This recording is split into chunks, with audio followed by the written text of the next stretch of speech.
राज्याचे मुख्यमंत्री देवेंद्र फडणवीस आज गडचिरोली जिल्ह्याच्या दौऱ्यावर आले आहेत। अतिदुर्गम भागात ते आलेले आहेत। पेनकुंडा हा मुंबईपासून 1200 किलोमीटर दूर आहे, गडचिरोलीपासून 200 किलोमीटर दूर आहे। अशा ठिकाणी मुख्यमंत्री आदिवासी जनतेशी संवाद साधला। आपण बघू शकता या भागातल्या जनतेने कधी साध्या आमदाराला सुद्धा आमदाराशी संवाद साधलेला नाही आणि अशा जनतेसमोर येऊन थेट मुख्यमंत्री नागरिकांशी संवाद साधत आहेत। त्यांना शासकीय योजनांचा लाभ भेटत आहे का ते विचारत आहेत। लाडकी बहीण योजना असेल त्यासोबतच इतर योजनांच्या संदर्भात मुख्यमंत्री त्यांना विचारत आहेत। सगळ्यात महत्त्वाचं म्हणजे मुख्य प्रश्न काय आहे आपण बघू शकता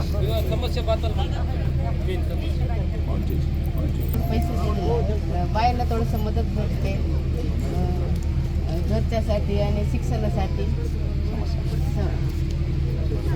मदत होते, पैसे भेटत आहे। जी बाई घरातून बाहेर जाऊ शकत नाही रोजीरोटी करण्यासाठी ती बाईला थोडंसं मदत भेटते पैसे धन्यवाद।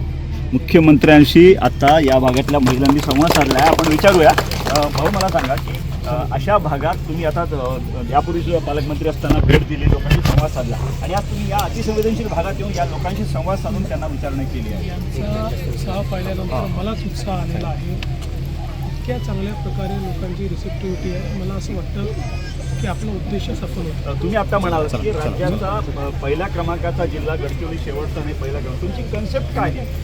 मुळातच सगळ्या रँकिंगमध्ये गडचिरोलीला नंबर 1 आणायचं। दुसरं महत्त्वाचं असं आहे की कोण कोण शेतकरी आहे इथे? एकूणच मुख्यमंत्र्यांनी आता आपली कन्सेप्ट विकासाच्या संदर्भात व्यक्त केली आहे।